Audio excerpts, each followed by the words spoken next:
Good afternoon, friends. David right here, and I am your host of the Disruptive Innovators Champions of Digital Business podcast. Exciting weekend going into the Bills versus Chiefs games that I'll be at. And to boot, this afternoon I am joined by Farnaz Ronaghi. Farnaz, it's a pleasure to have you on. Thank you. It's a pleasure to be here. Yeah, I know it's been a little bit in the making here. Farnaz, for those of our listeners who might not be familiar with your body of work, could you just tell everybody a little bit about your current role? Yeah, I'm currently the CTO of NovoEd, an edtech company that I started with my PhD advisor, Amin Saberi, back at Stanford University's Social Algorithms Lab. NovoEd started from a curious research question, seeking to understand whether we can offer a project-based cohort course online to people from all over the world. And it has since expanded to be an enterprise-grade platform that serves exec ed in universities, it serves training companies, it also serves large enterprises. Super exciting. And I'm excited to dive more into it for sure. Before anything though, Farnaz, as a lot of our listeners know, we like to just start, if there was one piece of actionable advice you might look to leave everyone with today, what might that be? Yeah, wow. You're getting into the most important part, I guess, right away. So I thought I would focus my actionable advice on something that's necessary for innovation, and that's prototyping. There's so many books written about prototyping. We always say a picture is worth 1,000 words. We always say show, don't tell. But I just want to share with our listeners today that prototyping ideas has become exponentially easier than ever before in the past bunch of months with AI tools. It should no longer be a time-consuming activity. It should not need an engineer. It should not need a designer who can work with whatever design tool of their choice to build it for you. So my advice is for everyone to spend time on experimenting with these tools, learn how to accelerate their path to communicating ideas, experimenting with them, and even solve small problems with just what AI is producing. And my favorite tool in this area is called Replit. It used to be an engineer's only type of tool, but these days it just looks like anyone can describe an application, a prototype for it, and it can build it pretty well. Wow. That's super cool. And I can attest to the value that we've been seeing from the advancements of these tools. And, we're not programmers per se, but, getting a lot of value. And I love the concept of prototyping or creating a visual representation of an idea, because I'm a very visual learner myself, as it happens. But, so yeah, we like to come out the gate, firing on all cylinders for us. So thank you for that. To now kind of take a step back for a moment, maybe you could share with everyone just a little bit more about yourself, kind of how you started out and how you got to the position that you're in today. Yeah, I'm a computer scientist by training, a proud graduate of Sharif University of Technology in Tehran, Iran. So I've been in the US for the past, 14 years, I guess. I came to Stanford University for grad school. I think in the 2 years of my master's, I worked with probably 6 different research groups and faculty members, but I just hadn't found my passion yet at the end of the master's. The best thing to do for me was to start a PhD and explore more with the energy that campus has. So in the second year of the PhD, I found my joy in building products. And one of them became NovoEd, my current company. Generally, I come from a family of educators, generation after generation, and, my role is technology and product focused. But the core of it has always been in making education more equitable one way or another for the audiences that I am working with. Yeah. And I don't know how I've got here personally. We just all come from different walks of life. For me, a lot of hard work, a lot of luck, and the love and the dedication of a very supportive family and the colleagues and mentors. I cannot say enough about, for example, my PhD advisor and some of our investors and others who have really helped me become who I am today.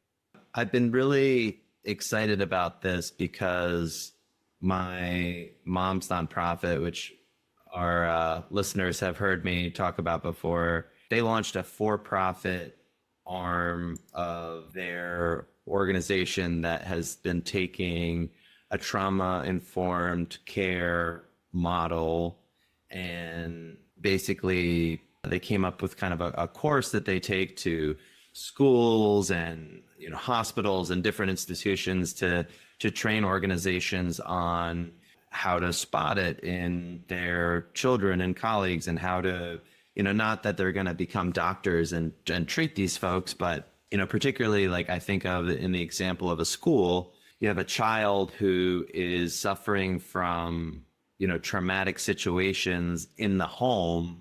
It's not a safe space for them. So when they come to school, their teachers are the first line of defense. They spend more time with them than anyone else.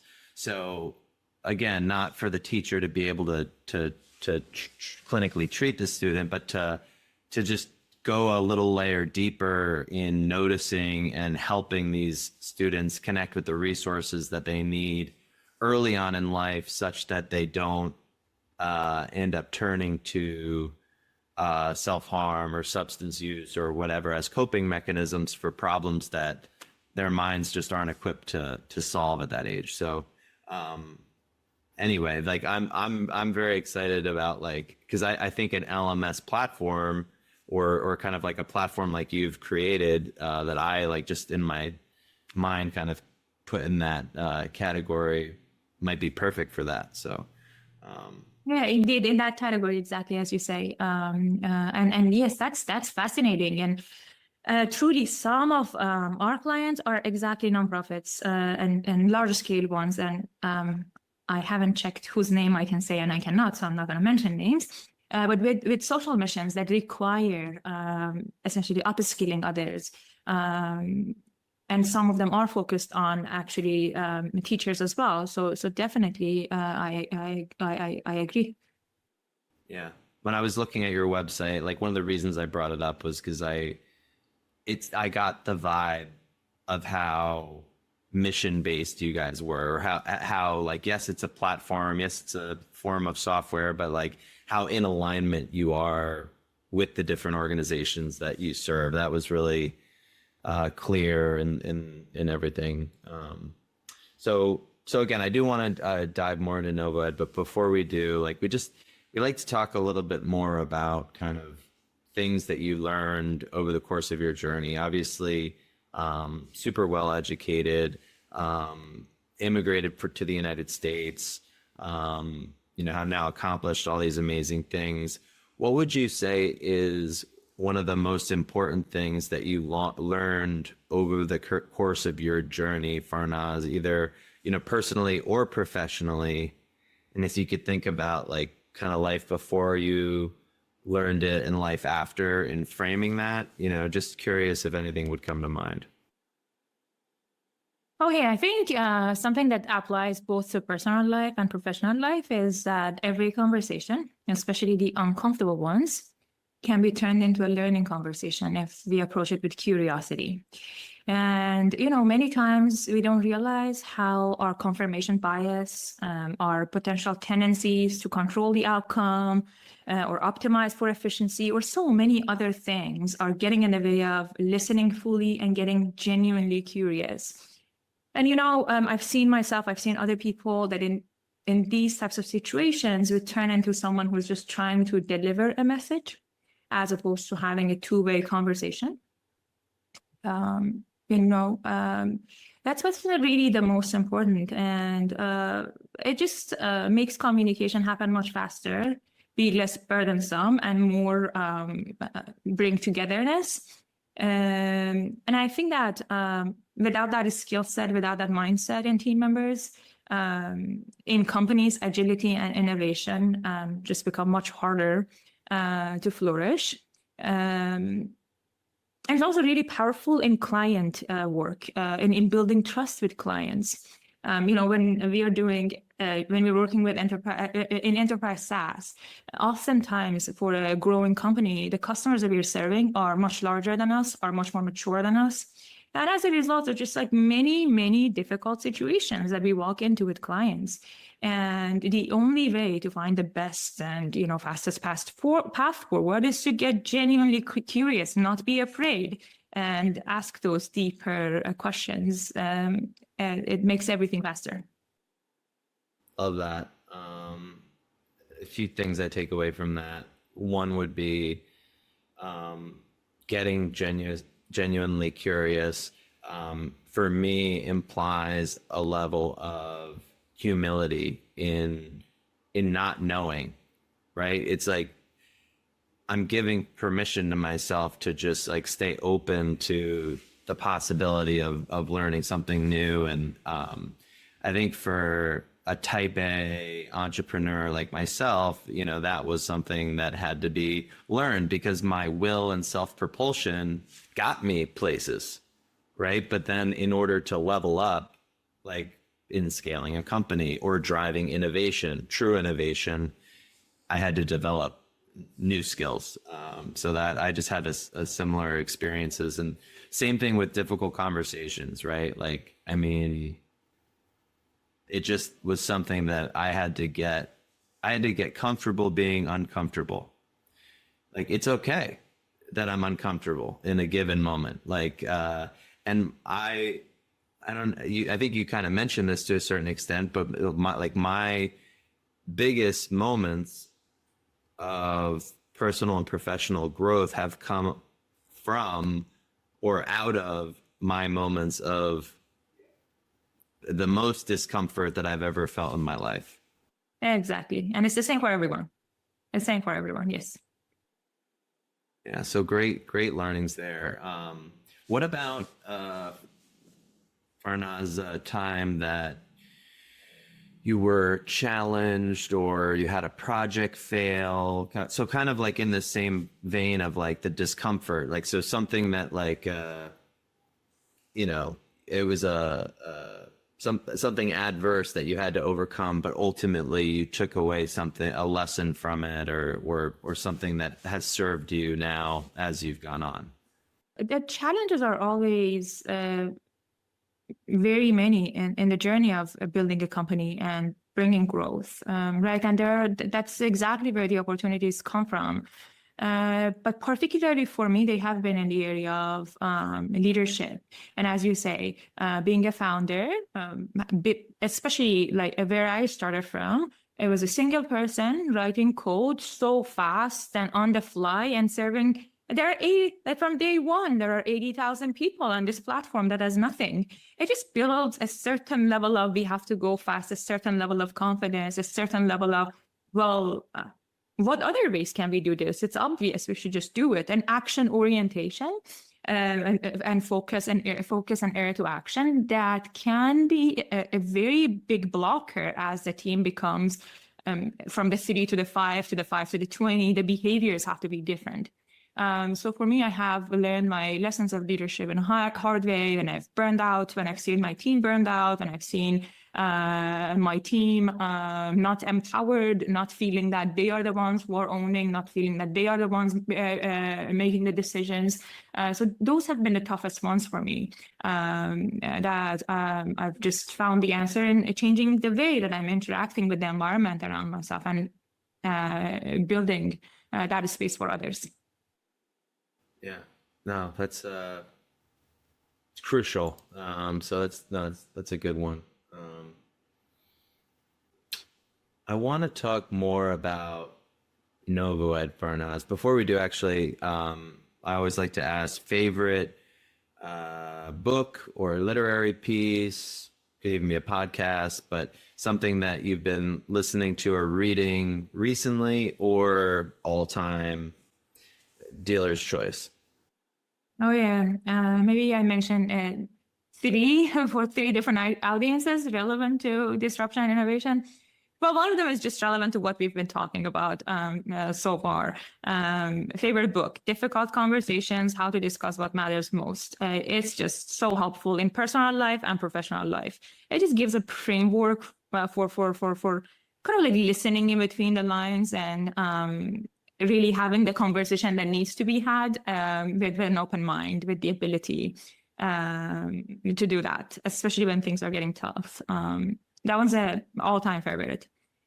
Then these days, with my team at NovoEd, with our product and design team, we have been doing a book club focused on continuous discovery habits. So much of what has to happen is through that journey of iteration, and many times teams look at that as, oh, let's pump up the machine for, validating ideas or validating assumptions and pump it back down and get into execution and back up again. And that just doesn't work. It has to be a flow of every week. There has to be client conversations happening with different simple questions. And this book, I just think that does a very good job of giving a framework for that and a common language for everyone who has to participate in it, client success, product and design. And then lastly, there's a book called The Joy of Agility, written by essentially a CTO, an engineer. I just, it just shows that it talks about the beautiful art that is agility. Agile is not just a framework. It's not a process. Agile doesn't mean rushing. It actually means being poised, being graceful, knowing when you need to pause and think more and when you really need to go fast, enough. And I really have found that book to be helpful in contextualizing the behaviors of agility, and not just for engineers, but for everyone, because examples come from, I don't know, how the first airplane was created to tech companies. I love that. What was the second book called? The Continuous Discovery Habits, Teresa Torres. Okay, got it. It's funny because as you were describing it, I was thinking about the Phoenix Project. Gene Kim's a good friend of mine, and he has a nice framework. Too. Yeah, and he also, in one of his latest books, coined the term slowification, which is like being in an agile methodology, but knowing when to slow down to speed up. Right. So it's kind of beautiful. Funny, but yeah. So Farnaz, so NovoEd, right? So we've talked about it a little bit, but tell me and our audience a little bit more about your vision for the organization, kind of derived from your overall mission, and maybe even like some of the key initiatives that you guys are focused on. Yeah, well, NovoEd has been a learning platform for enterprises, for exec ed, for training companies for the past several years as enterprise, essentially software as a service. Recently, we have been working on making it a more comprehensive talent development platform. As you mentioned, learning management systems. Every company has one of those. Every company has some form of an HR, also human capital management system or HR information system. But a ton of these types of software are focused on the pipes in the back end, the record keeping, the checks and balances. Those are really necessary for enterprises, right? You cannot forget about them. You cannot leave them behind. But at the same time, development is becoming a tertiary goal, if at all, in these types of platforms. So our focus has always been on the development side. The type of learning that we want to deliver should result in a change of behavior. And that's what we really do with our clients. So it has to be experiential. It has to involve learning from other people, from their mindset, the way they solve the problem, the same problem. It has to include feedback and ways that people can improve. So those are just count those three as the core components of impactful learning that people have been delivering successful results with on NovoEd.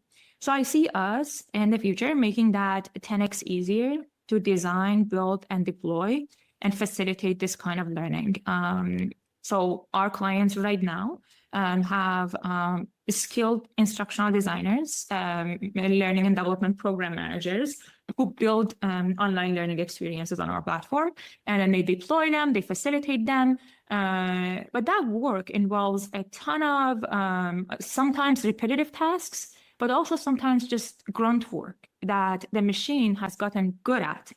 So what we are doing is augmenting the L&D teams we serve, augmenting their staff with intentional AI assistance that helps them with instructional design, with content development, with giving feedback, and different aspects of facilitation. Might that be, detecting who's falling behind? Might that be automatically nudging? Might that be delivering that nudge within a system that is in the flow of work? So those are the types of things that we are focusing on these days. And a bunch of them are on production, a bunch of them are in the hands of our clients. But, just to scratch the surface of what's possible, and there's going to be more and more of it happening. Yeah, and so that's where the focus has been. Got it. No, very cool. What about challenges that you guys have faced as a company? So like outside of you as a leader, but like, what are some of the biggest challenges facing either NovoEd specifically or companies in your industry? Just curious to learn more. Yeah, SaaS, especially the enterprise SaaS, has become just harder and harder over the years. Cloud made it exponentially easier for everyone to launch software. And now AI capabilities are becoming just as ubiquitous.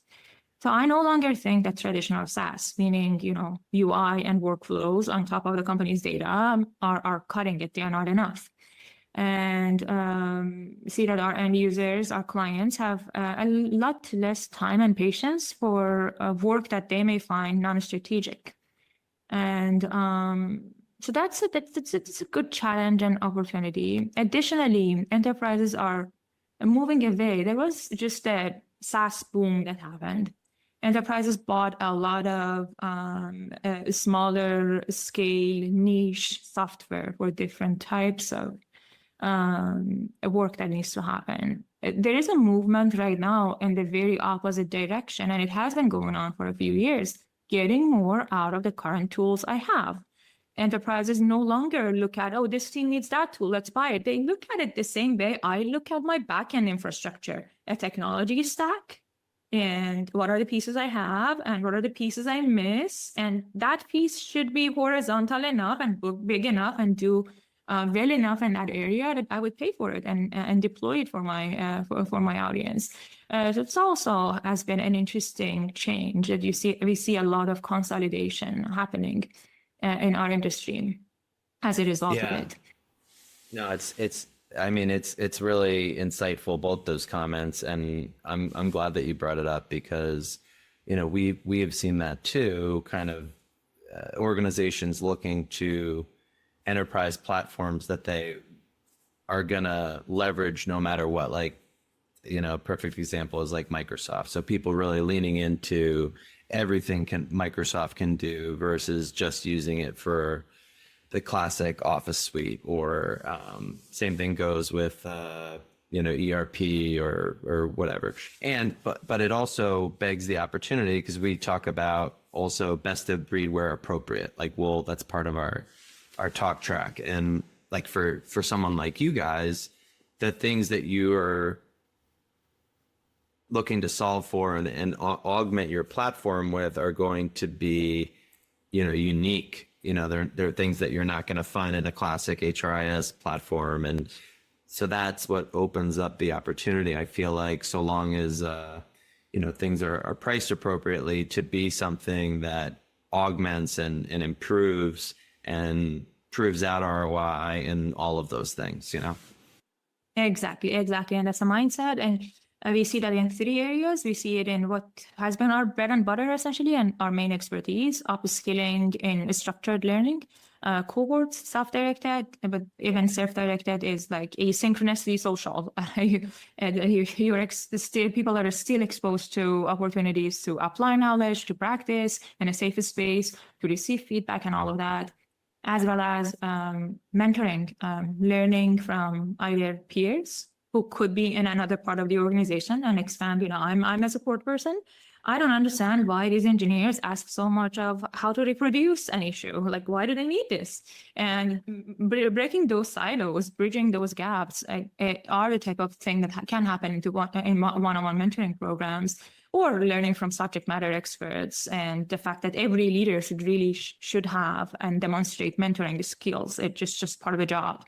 So creating those opportunities for those leaders. And lastly, in practice and role play, there is just not the client-facing team members in a company have to be accurate and knowledgeable about the company's services and products, but they also need to do that aligned with the company's brand, how the company is supposed to feel to its customers, right? And those types of things, they become behavioral, and it's just much easier to deliver them, deliver that learning and upskill people with having them practice their response and role play with different situations, recorded scenarios that are coming from the field, from the call center software, and have them receive feedback on a bunch of things that the machine can give feedback to them and bring their manager's attention and upskilling them and giving them that next level of pointers on how to improve.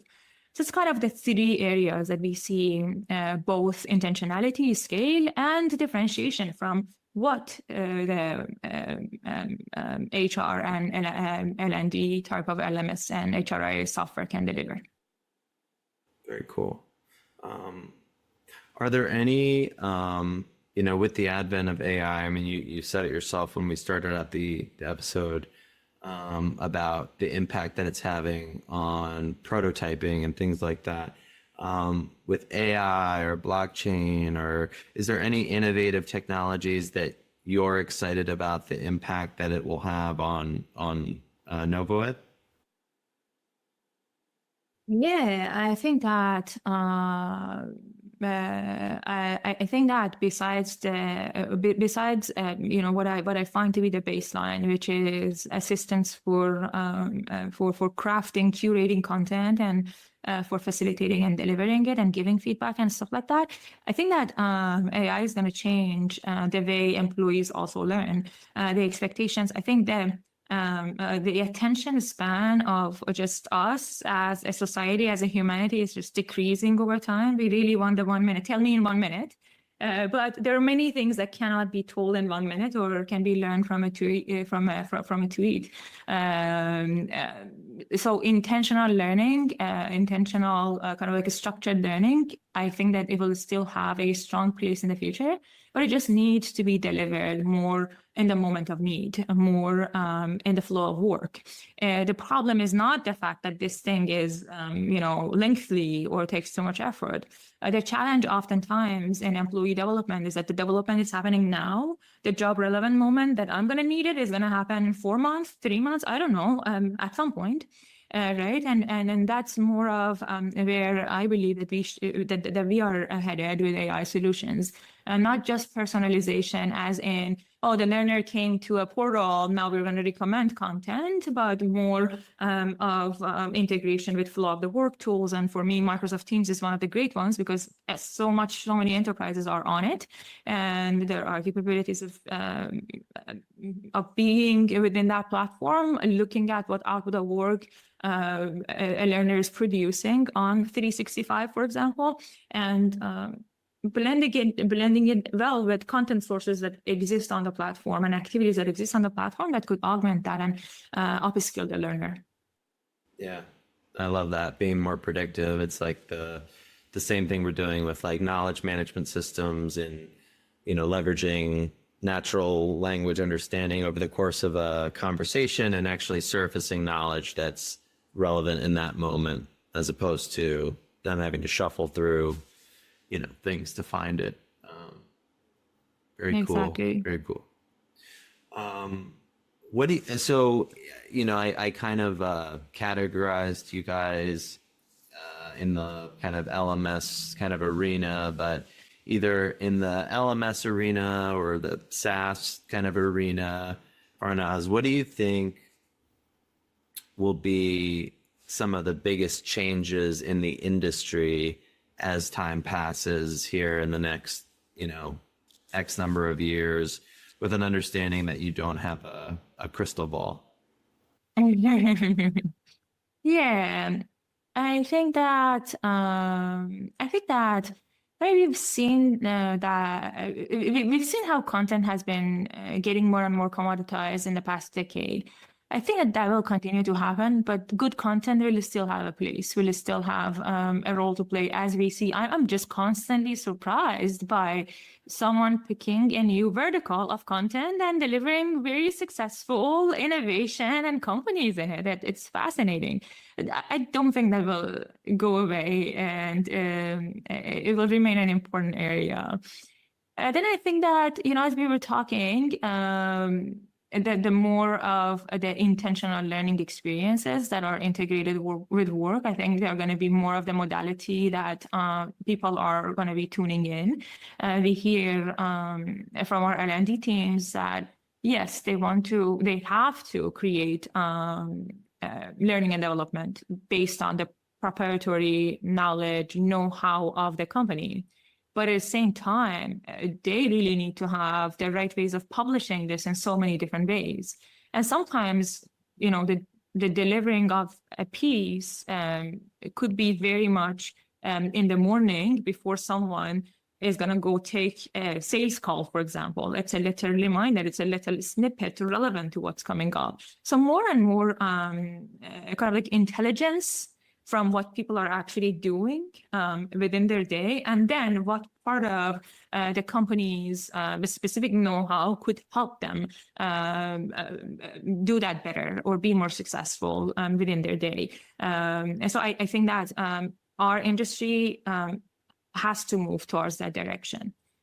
Learning and development and in HR, we've been having conversations about the skills and skills development maybe for the past 5 years, stronger than ever before. And there are companies who are the talent experience platforms. They create these skill taxonomies and want to basically have measurements of people and skills.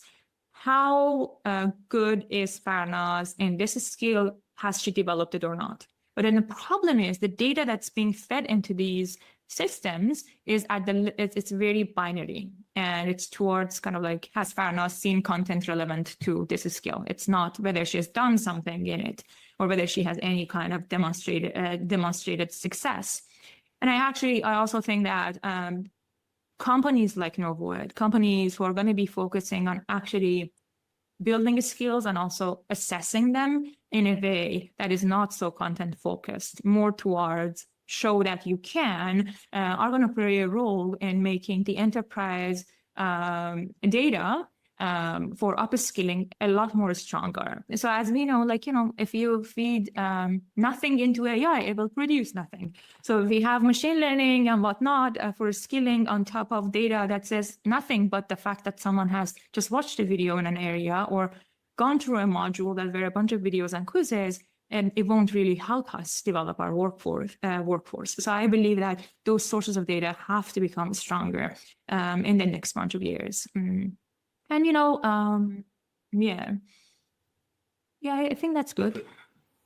No, I mean, there's a lot of good stuff. I mean, I got my wheels turning. I was just curious. Do any of your customers white label or like license NovoEd from you guys? Does that happen? Yeah, Like where they're... Yes and no, not white label, but yes, we have had customers with customized domains, but NovoEd is always in the back. The URL may have NovoEd, but it's always the customer's brand. And there are our exec ed customers or very well-known consultancies that do good work for their clients, but then their clients want to know their approach. Or the approach they deliver, the organizational transformation they deliver involves a lot of training and development. They all essentially become powered by NovoEd. Yes. Interesting. Well, very cool stuff, Farnaz. This has been amazing. I learned a ton. Last question we just like to end with is, if you could go back 5, 10, 15 years in time, what advice would you give your younger self? I would say, failure hurts, but it's the best way to grow. So don't take it for more than what it is. Just learn to fail fast and create the circumstances for your team to also learn fast and fail fast. I think that my younger self took failure really, really seriously. It was always able to move forward, but it is still was holding on to that experience way too tight. It wasn't all that important to hold on to it. It's great advice. Great way to end the episode. Farnaz, it was a pleasure to have you on. Thank you so much. Thank you so much. It was a pleasure to be here. I really enjoyed this. Thank you. Yeah, absolutely. And to our listeners, thank you for tuning in. We will catch you all next week.